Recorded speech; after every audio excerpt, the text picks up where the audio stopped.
로마서 13장 11절에서 14절에 있는 말씀 제가 봉독해 올리겠습니다. 또한 너희가 이 시기를 알거니와 자다가 깰 때가 벌써 되었으니 이는 이제 우리의 구원이 처음 믿을 때보다 가까웠음이라. 밤이 깊고 낮이 가까웠으니 그러므로 우리가 어둠의 일을 벗고 빛의 갑옷을 입자. 낮에와 같이 단정히 행하고 방탕하거나 술 취하지 말며 음란하거나 호색하지 말며 다투거나 시기하지 말고 오직 주 예수 그리스도로 옷 입고 정욕을 위하여 육신의 일을 도모하지 말라. 아멘. 메리 크리스마스입니다. 복된 성탄 되시기 바랍니다. 그리고 해피 뉴 이어입니다. 새해 복 많이 받으시기 바랍니다. 새해에는 코로나19도 좀 사라지고 그래서 우리의 일상이 우리의 삶이 좀 정상적으로 회복되는 그런 마스크 좀 벗고 그렇게 산책 한번 해보고 싶습니다. 참 답답한 언제 내 입냄새가 이렇게 진한 줄 체험해 봤을까 싶을 정도로 내 입냄새를 체험하고 있습니다. 새삼 다른 사람들이 얼마나 불편했을까 생각도 했었습니다. 다른 사람들이 이 냄새를 맡을 수도 있겠구나. 그래서 괜히 구강청결에도 신경을 쓰게 되고 그랬던 시간들인 것 같습니다. 어쨌든 속히 새해에는 이런 일상의 회복이 온전히 이루어졌으면 좋겠습니다. 기독교에 있어서 가장 중요한 날을 꼽아라 그러면 두 날을 꼽을 수 있을 것 같아요. 하나는 성탄절, 하나는 부활절입니다. 왜냐하면 성탄절은 구원의 역사가 시작되었다라는 것을 알리는 날이고 부활절은 그 구원이 성취되었다라는 것을 알리는 날이기 때문이죠. 그 중에서도 성탄절은 하나님께서 우리 어떤 분인가 이것을 우리에게 잘 보여주는 그런 날이라고 할 수 있습니다. 이 땅에 오신 예수님은 왕이시고 하나님이십니다. 창조주시며 모든 생명, 모든 존재하는 생명의 주인이시죠. 그러니까 그런 분이 왕이신 그런 분이 스스로 죄를 짓고 하나님을 떠나버린 죄인들을 찾아오기 위해서 허리를 굽히고 자신의 모든 것을 포기하고 자리를 낮추어 도망간 우리들의 자리까지 죄인들의 자리까지 일부러 찾아오신 겁니다. 우리가 오늘날에 왕은 없지만 정치인들을 보십시오. 그 역할을 하는 그들 중에 누가 그렇게 하는 사람들이 있습니까? 자신의 모든 것을 포기하기까지 백성들을 위해 희생하는 사람이 어디 있습니까? 없죠. 세상은 언제나 자신의 권력과 권세를 유지하기 위해 무엇이든 합니다. 그래서 그것을 사람들에게 과시하고 그래서 사람들의 위에 군림하려고 하죠. 민주주의 시대가 되었음에도 불구하고 권력을 가진 사람들은 그럽니다. 세상의 권세자들은 언제나 자신의 영광을 보존하고 유지하는 데만 관심이 있고 혈안이 되어 있습니다. 그래서 평소에는 얼굴도 보이지 않다가 선거철이 되면 갑자기 우리 동네 나타나고 내가 이 동네 국회의원입니다. 이 동네 시의원입니다. 도의원입니다. 내가 안산 시장입니다. 이러면서 나타납니다. 왜? 다시 해먹으려고.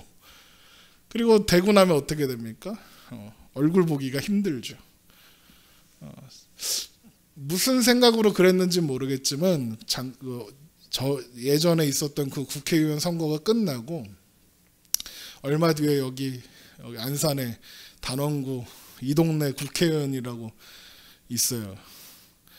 그 양반 사무실에 찾아가 봤어요. 얼굴을 볼 수 있나? 들어가지도 못하더라고요. 뭐야 그게. 이게 그래요. 세상은 그래요.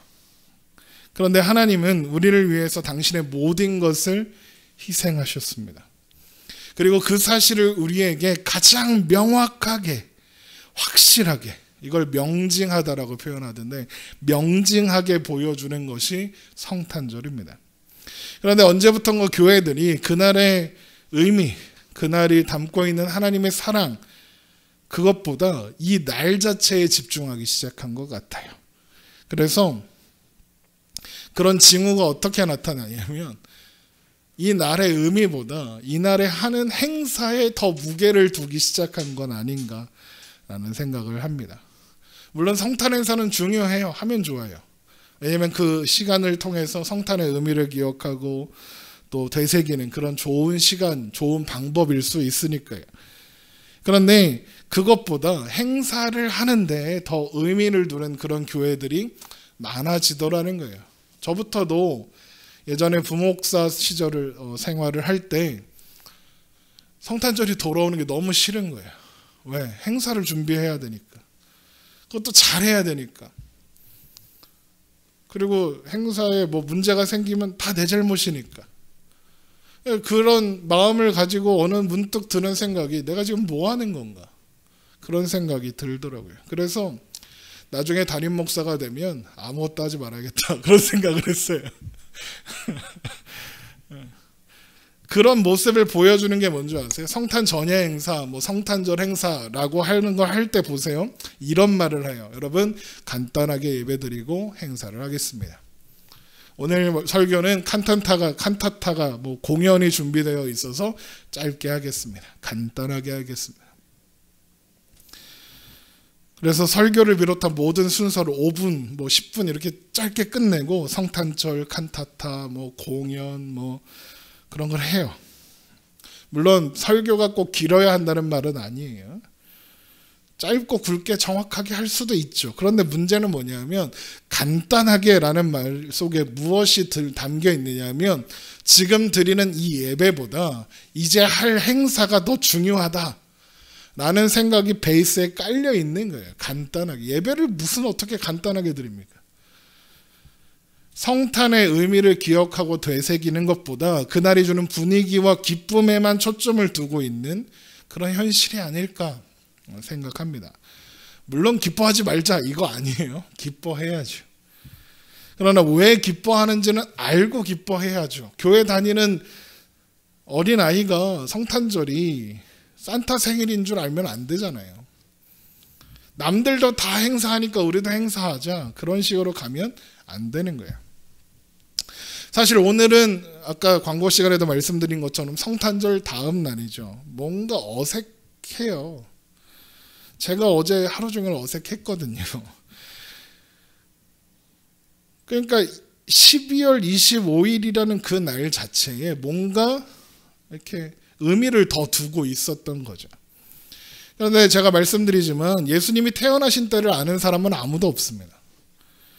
우리가 보통 성탄절 그러면 무슨 생각이 드냐면 추운 겨울에 예수님의 부모 요셉과 마리아가 묵을 곳이 없어서 막 임신한 배를 안 끌고 막 이곳저곳을 찾아다니다가 묵을 곳이 없어서 막 겨우 마구간에 들어갔고 거기서 힘겹게 출산을 해서 부유에 누이는 그런 장면을 떠올리죠. 그런데 성경에는 예수님이 태어나신 때가 겨울이었단 말도 없고 마구간에서 아기 예수가 태어났다는 말도 없어요. 그리고 성경에는 그 날짜를 추측할 만한 어떤 단서가 없어요.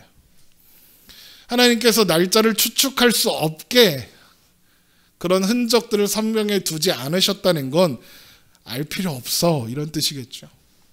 몰라도 돼 이런 의미겠죠.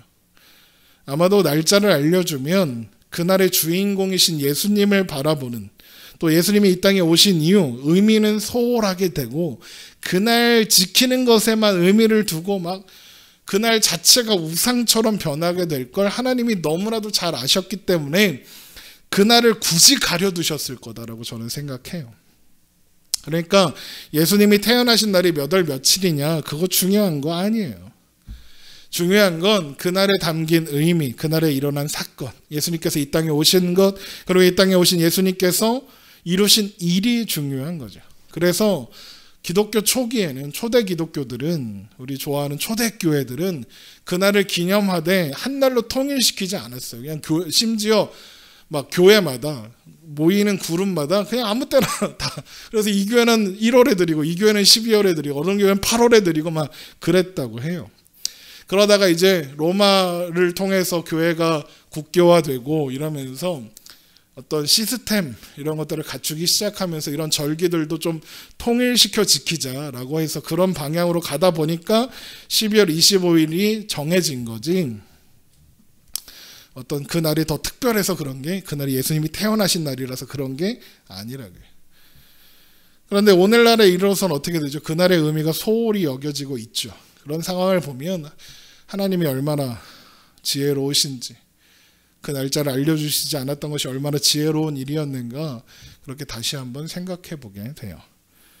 그래서 저는 코로나19가 우리 삶에 많은 어려움을 주고 있는 건 사실이지만, 한편으로는 그 코로나19 시대를 우리가 지나면서 우리가 매주 드리는 예배, 또 매년 지키는 절기들, 성탄절, 부활절, 감사절, 이런 절기들, 그래서 별 어려움 없이 그저 반복하면서, 그러다 보니까 조금씩 잊혀지고 있었던 그 절기, 또 어떤 주일의 그런 의미를 다시 한번 고민하고 생각하고 묵상할 수 있는 계기가 되지 않았나, 이런 생각도 들어요. 우리는 지금 이 시간들을 보내면서 생각해야 할 것을 생각하고 배워야 할 것을 배우게 될 겁니다. 그리고 그렇게 잘 배우고 깨닫고 해서 조금 더 성숙한, 조금 더 나은 그런 신앙인으로 예수님을 더 닮아가는 그런 우리가 되었으면 좋겠습니다. 근데 안타까운 것은 우리의 기쁨이 세상에 전해졌죠. 그런데 그래서 세상이 성탄절을 받아들였어요. 그 증거가 뭐죠? 달력에 12월 25일이 빨간 날이라는 거예요. 국가 공휴일이 되었다는 거죠. 세상이 성탄절을 받아들인 거예요. 그런데 그 내용은 안 가져가고 기쁨만 가져간 거예요. 게다가 연말이잖아요. 얼마나 좋아. 그러니까 주인공은 사라지고 그 기쁨만을 위한 어떤 상업적인 도구가 되고 말았어요. 크리스마스가 무슨 말이냐면 그리스도 마스예요. 이 마스는 예배라는 뜻이에요. 그러니까 크리스마스, 그리스도를 위한 예배, 이런 뜻이거든요. 그런데 요즘에는 크리스마스라는 이름마저도 자신들이 원하는 이름을 그 앞에다 붙여서, 마스 앞에 이제 자기들이 원하는 걸 붙이는 거예요. 제가 무슨 광고를 보는데 쿠키 게임 있어요. 쿠키들이 뛰댕기는 게임 있거든요. 근데 그 게임에서 광고를 뭐라고 하냐면 쿠키스마스래. 게임하라는 거죠. 드라마, 영화 이런 거 보라니까 드라마마스, 드라마스 이러고, 영화 보라고 시네마스 이래요. 더 충격적인 건 숙박업소들이 크리스마스 행사를 한다고 광고를 하는데 크리키스마스, 크리섹스마스 이렇게 홍보를 해요. 아니, 설마 그런 말이 진짜 있어? 그래서 네이버에 쳐봤더니 진짜로 그런 말을 쓰더라고요. 기가 막히고 코가 막힐 노릇이면. 그런데 그런 모습을 보면서 야, 니들 그러지 마, 그럴 필요 사실 없어요. 왜요? 세상은 새삼스럽게 그런지 않거든요. 세상스러운 일이 아니에요. 세상은 늘 그랬어요. 세상은 언제나 그렇게 하나님을 반대하고 대적하는 방향으로 가고 있고, 그래서 언제나 멸망을 향해 가고 있어요. 그리고 그때가 멀지 않았다는 것, 멸망이 마지막 날이 멀지 않았다는 거 우리 잘 알고 있죠. 오늘 말씀을 보세요. 또한 너희가 이 시기를 알거니와 자다가 깰 때가 벌써 되었으니 이는 이제 우리의 구원이 처음 믿을 때보다 가까웠습니다. 우리가 로마서 13장에서 계속 살펴보고 있는 내용이 뭐였는지 기억하시죠? 신자가 세상을 살아가는 방법은 사랑이다 라는 거였어요. 신자라면 누구든지 하나님의 사랑을 받지 않은 사람은 없어서 사랑할 수밖에 없다, 그거였죠. 자격 없는 나를 사랑하신 하나님의 사랑, 그 사랑을 받아 그 사랑을 아는 신자된 우리는 그래서 사랑하며 화평을 이루며 살아갈 수밖에 없고 그렇게 해야 한다라고 했어요. 사랑이 신자된 우리의 살아가는 방식이고 내용이고 존재 증명이라고 했어요. 그래놓고 13장의 결론이 오늘 말씀인 거죠. 또한 너희가 이 시기를 알거니와 자다가 깰 때가 벌써 되었으니 이는 이제 우리의 구원이 처음 믿을 때보다 가까웠습니다. 이 말씀은 마지막에 대한 말씀이거든요. 마지막 날에 대한. 언제겠어요? 예수님 다시 오시는 날. 이제 우리의 구원이 처음 믿을 때보다 가까웠습니다. 여기서 구원은 예수 믿고 구원받는 거 그거 말고 우리 안에 시작된 하나님 나라가 실체로서 완성되는 날이거든요. 하나님의 나라가 실체로서 완성되는 날이 언제죠? 주님 다시 오시는 날이 재림의 때란 말이에요. 데살로니가 전서 4장 13절 형제들아 자는 자들에 관하여는 너희가 알지 못함을 우리가 원하지 아니하노니 이는 소망 없는 다른 이와 같이 슬퍼하지 않게 하려 함이라. 우리가 예수께서 죽으셨다가 다시 살아나심을 믿을진데 이와 같이 예수 안에서 자는 자들도 하나님이 그와 함께 데리고 오시리라. 우리가 주의 말씀으로 너희에게 이것을 말하노니 주께서 강림하실 때까지 우리 살아남아 있는 자도 자는 자보다 결코 앞서지 못하리라. 주께서 호령과 천사장의 소리와 하나님의 나팔 소리로 친히 하늘로부터 강림하시리니 그리스도 안에서 죽은 자들이 먼저 일어나고 그 후에 우리 살아남은 자들도 그들과 함께 구름 속으로 끌어올려 공중에서 주를 영접하게 하시리니 그리하여 우리가 항상 주와 함께 있으리라. 그러므로 이런 말로 서로를 위로하라. 이게 로마서 13장 11절이 말하고 있는 구원이에요. 이게 언제 이루어지는 거예요? 나팔 소리가 나고 주님께서 공중에서 재림하실 때 이루어진다고요. 그런데 그러니까 뭔가 좀 생뚱맞은 것 같은 거예요. 로마서 13장이 사랑으로 살아라 그러다가 갑자기 마지막 날이 가까웠다 그러니까. 하지만 오늘 말씀도 사랑이 신자가 살아가는 방식이고 태도이며 존재 증명이라는 로마서 13장의 맥락과 그대로 이어져요. 사랑하라. 사랑이 우리가 살아가는 방식이다. 사랑의 빛 말고는 지지 마라. 사랑이 율법의 완성이다. 그래놓고 이제 우리의 구원의 날이 처음 믿을 때보다 가까웠다라고 하는 거예요. 이게 무슨 의미일까? 오늘은 그 의미를 살펴보려고 해요. 로마서 13장 11절을 다시 보죠. 또한 너희가 이 시기를 알거니와 자다가 깰 때가 벌써 되었으니 이는 이제 우리의 구원이 처음 믿을 때보다 가까웠습니다. 자 보세요. 여러분 자다가 깰 때가 언제죠? 여러분 자다가 언제 깨세요? 아침이 되면 깨죠. 그러니까 지금 아침이 밝아오고 있다는 겁니다. 자다가 깰 때는 아침이 가까웠다 이런 거죠. 그 아침이 언제겠어요? 예수님 다시 오시는 거죠. 하나님 나라가 완성되는 그날이죠. 그런데 아침이 가까웠다면 지금은 언제겠습니까? 아침이 가까운 그 시간이 언제죠? 새벽이죠. 새벽. 새벽이라고도 하지만 다른 말로 밤이라고도 할 수 있죠. 새벽 안에 밤이 포함되어 있으니까. 그러니까 아직 어둠이 남아있는 밤이란 말이에요. 아침이 가까웠으니 새벽, 밤이에요. 그래서 바울이 뭐라고 하냐? 지금이 밤이 깊고 낮이 가까운 시간이다 그래요.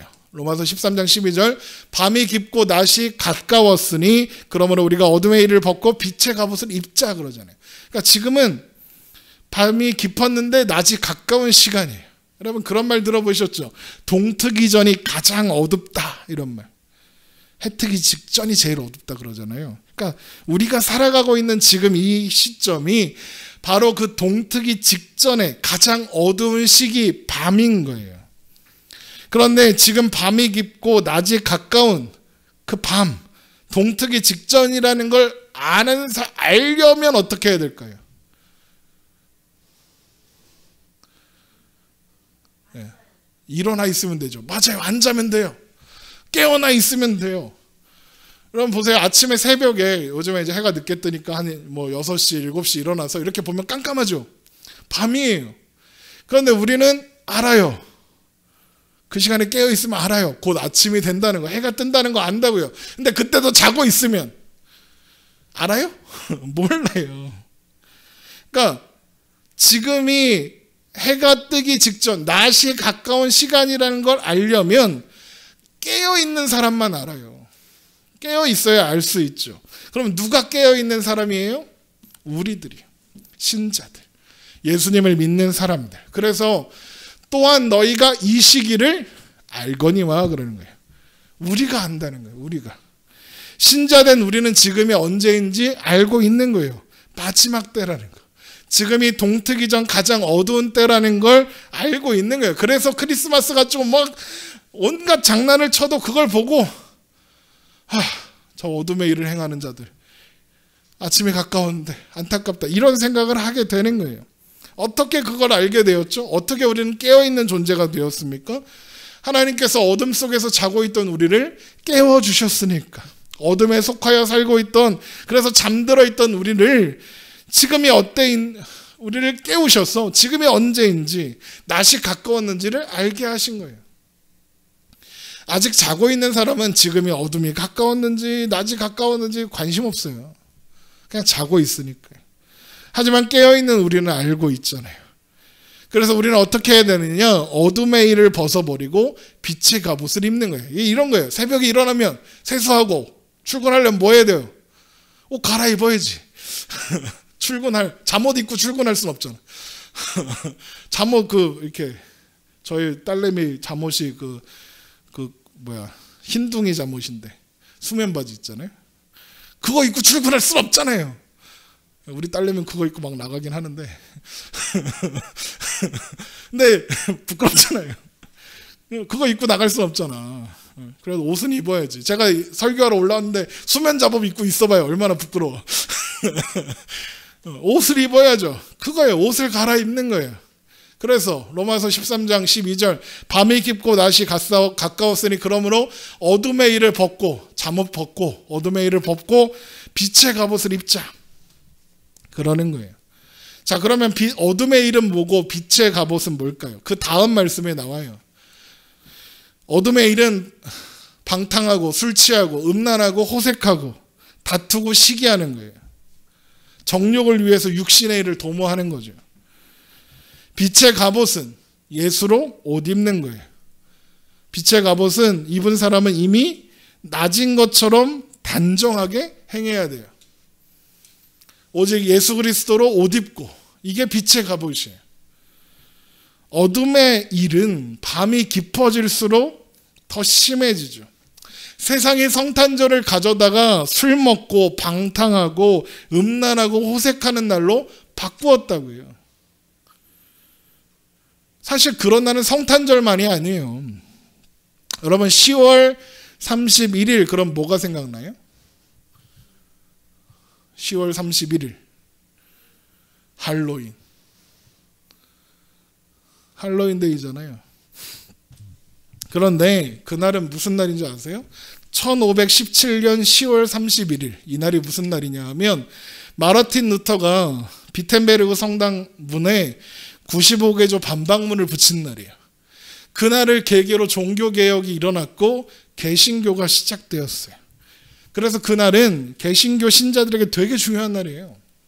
우린 그 10월 마지막 주 주일을 그래서 종교개혁 주일로 지켜요. 그런데 세상은 그날을 뭘로 바뀌었죠? 할로윈데이로 바꿔버렸어요. 이상한 분장을 하고 돌아다니는 귀신들의 축제로 바꿔버렸죠. 종교개혁이 시작된 그날을 방탕하고 술 취하고 음란하고 호색하는 날로 바꿔버린 거예요. 어둠의 일이 심해지고 있다고요. 크리스마스라고도 안 해요. 요즘에는 헐리데이라고 해요. 헐리데이. 웃기고 있지. 그 미국 대통령이 크리스마스 이렇게 했다가 막 욕먹으니까 할리데이 이랬다가 이제 또 욕먹고 막 그랬잖아요. 그래서 지금 대통령 말고 그 전에 이상한 대통령 하나 있었잖아요. 미국에. 걔는 나는 기독교인이니까 크리스마스 할 겁니다 막 이래갖고 더 욕먹고 기독교도 같이 욕먹고 막 그랬는데 어쨌든 그런 거예요.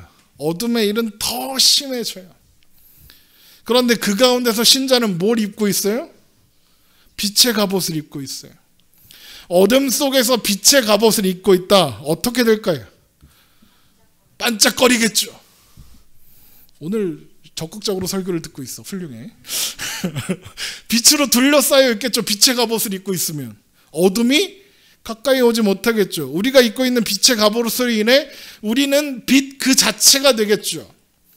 그래서 주님이 우리에게 뭐라고 하시죠? 너희는 세상의 빛이다. 어둠 가운데 있는 빛이다. 그러는 거죠. 마태복음 5장 14절 너희는 세상의 빛이라. 산 위에 있는 동네가 숨겨지지 못할 것이요 사람이 등불을 켜서 말 아래 두지 아니하고 등경 위에 드러니 이러므로 집안 모든 사람에게 비치느니라. 이같이 너희 빛이 사람 앞에 비치게 하여 그들로 너희 착한 행실을 보고 하늘에 계신 너희 아버지께 영광을 돌리게 하라. 그러니까 우리가 빛의 갑옷을 입고 있기 때문에 우리가 세상의 빛이 되는 거예요. 그런데 빛의 갑옷이 뭐라고요? 예수 그리스도라고 했죠. 오직 주 예수 그리스도를 옷 입고, 이게 빛의 갑옷이잖아요. 빛의 갑옷을 입는다, 예수 그리스도를 옷 입었다, 이거예요. 그런데 예수 그리스도를 옷 입었다, 이건 무슨 의미죠? 예수님을 믿는다는 얘기예요. 쉽게 말하면. 갈라디아서 3장 26절, 너희가 다 믿음으로 말미암아 그리스도 예수 안에서 하나님의 아들이 되었으니 누구든지 그리스도와 합하기 위하여 세례를 받는 자는 그리스도로 옷 입었느니라. 그러면 그리스도와 연합하는 건 뭐라고 했죠? 로마서 말씀을 배웠죠. 로마서 6장 3절, 무릇 그리스도 예수와 합하여 세례를 받은 우리는 그의 죽으심과 합하여 세례를 받은 줄을 알지 못하느냐?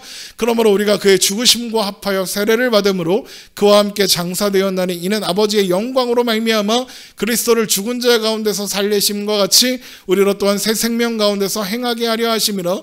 만일 우리가 그의 죽으심과 같은 모양으로 연합한 자가 되었으면 또한 그의 부활과 같은 모양으로 연합한 자도 되리라. 우리가 알거니와 우리의 옛사람이 예수와 함께 십자가에 못 박힌 것은 죄의 몸이 죽어 다시는 우리가 죄에게 종노릇하지 아니하려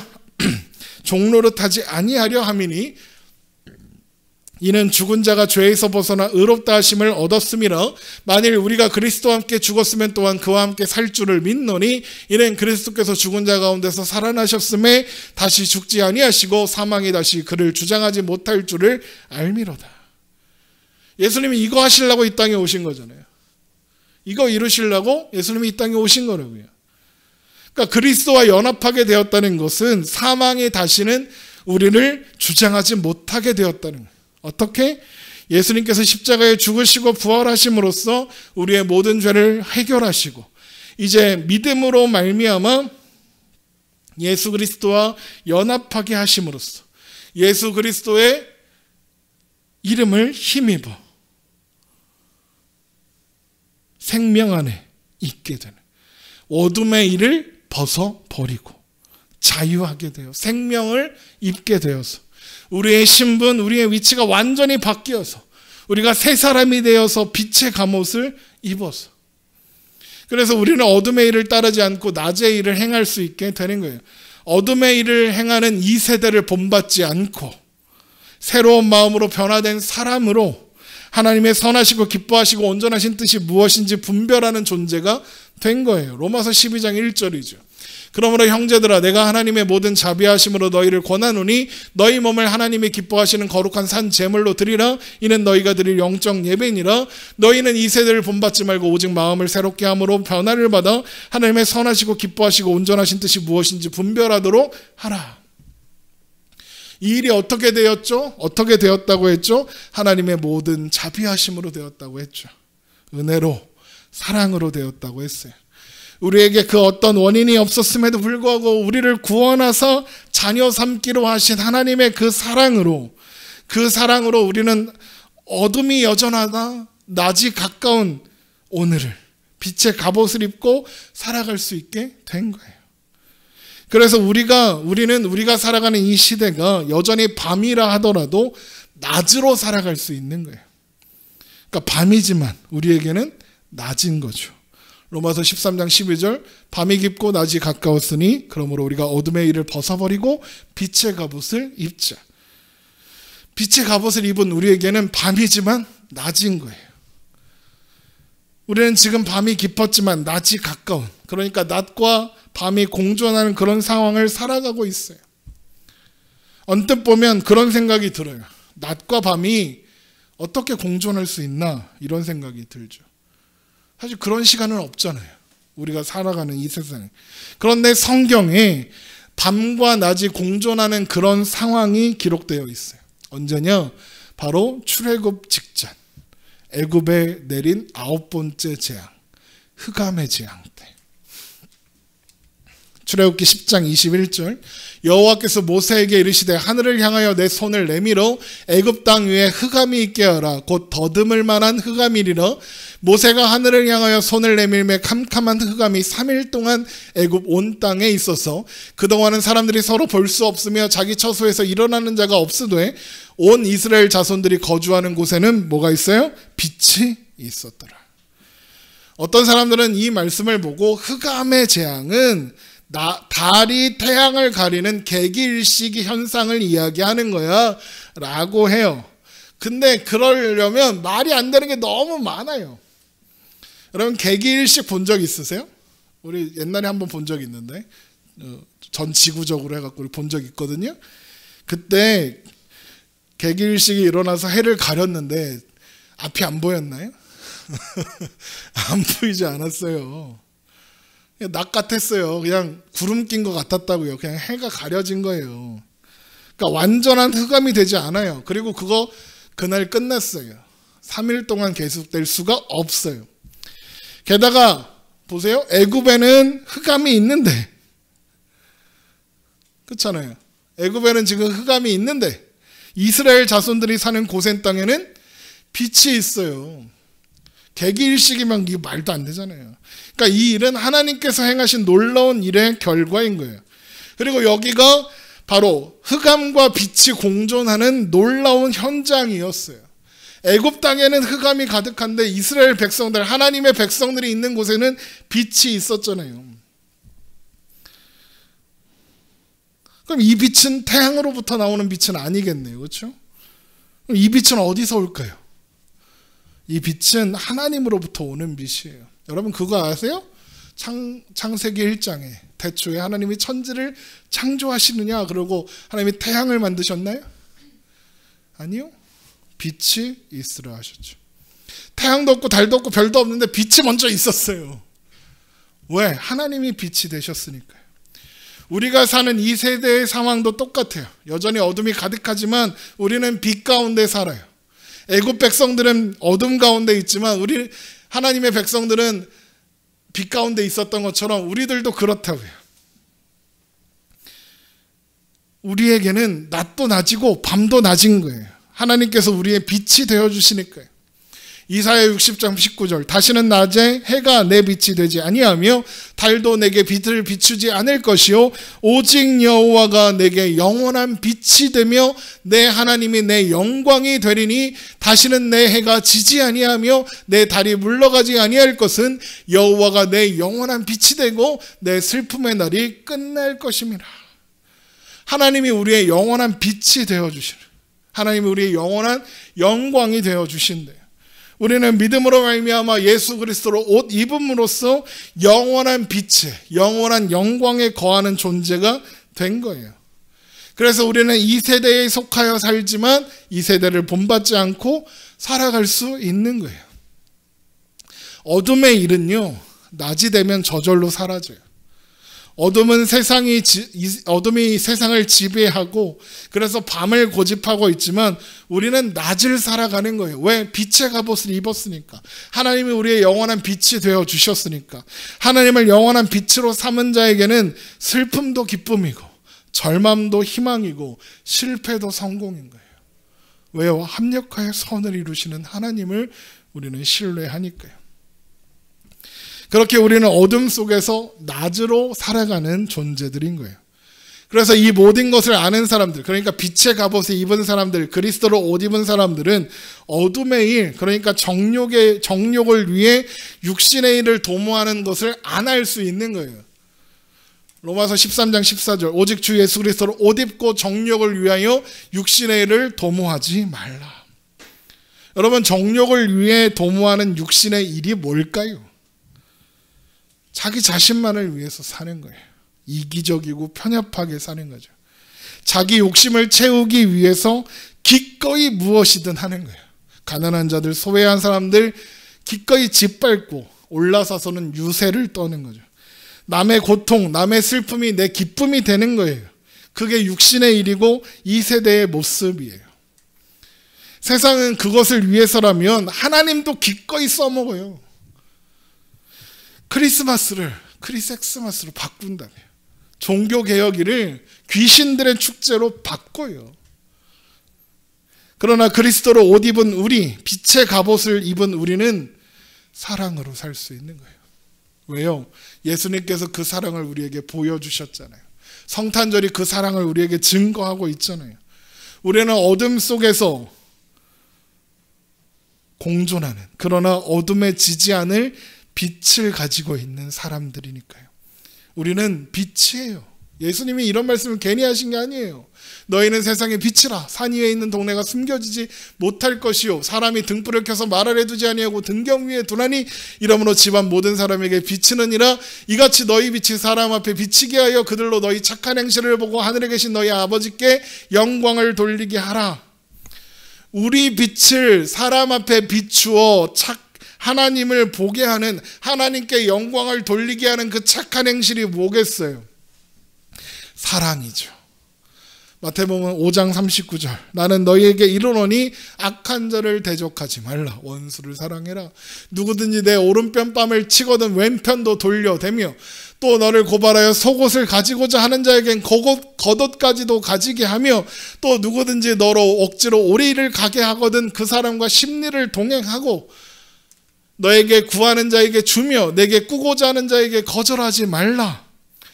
또 내 이웃을 사랑하고 내 원수를 미워하라 하였다는 것을 너희가 들었으나 나는 너희에게 이르노니 너희 원수를 사랑하며 너희를 박해하는 자를 위하여 기도하라. 이같이 한즉 하늘에 계신 너희 아버지의 아들이 되리니 이는 하나님이 그 해를 악인과 선인에게 비추시며 비를 의로운 자와 불의한 자에게 내려주심이라. 너희가 너희를 사랑하는 자를 사랑하면 무슨 상이 있으리요? 세리도 이같이 아니하느냐? 또 너희가 너희 형제에게만 무난하면 남보다 더하는 것이 무엇이냐? 이방인들도 이같이 아니하느냐? 그러므로 하늘에 계신 너희의 아버지의 온전하신 것 같이 너희도 온전하라. 로마서 13장에 하고 있는 말씀 그대로잖아요.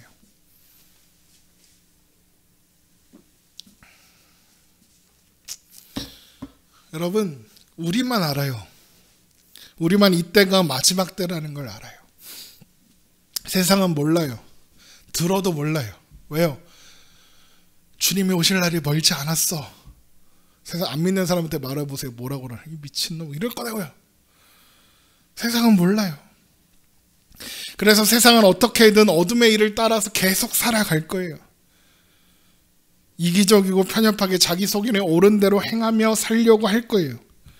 그런데 우리는 알아요. 우리가 살아가는 오늘이 밤은 깊고 낮은 가까운 때라는 걸 알아요. 그 안에 있는 우리는 빛의 갑옷을 입은 그리스도로 옷 입은 존재라는 걸 알아요.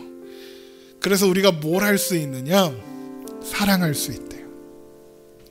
예수님이 이 땅에 오셔서 보여주신 그 사랑으로 사랑할 수 있대요. 이웃을 위해서 기꺼이 죽기까지 할 수 있대요. 우리가 그런 존재가 될 수 있는 길이 예수님께서 이 땅에 오심으로써 열렸어요. 여러분, 성탄절은 그거예요. 우리가 받은 사랑을 확인하는 것.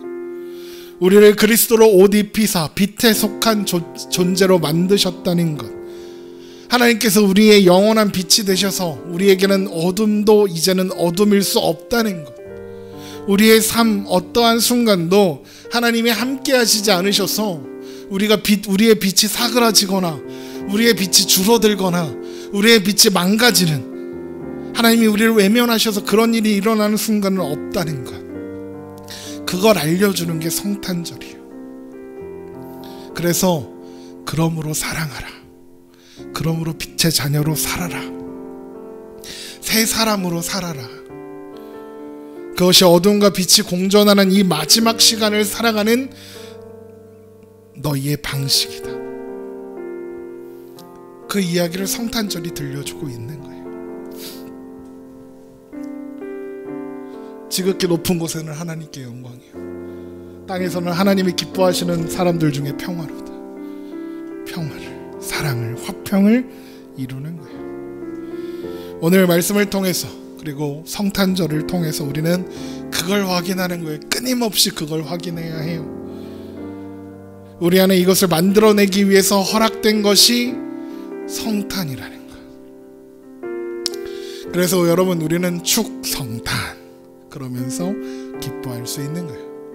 세상은 죽었다 깨어나도 몰라요. 예수님을 믿어야 알아요. 그러니까 우리 오늘 더 사랑하는 성탄의 기쁨을 세상이 가져가게 그냥 내버려 두지 말고 우리는 사랑함으로써 성탄의 진정한 의미와 기쁨을 나누는 그런 우리가 되기를 바랍니다. 기도하겠습니다.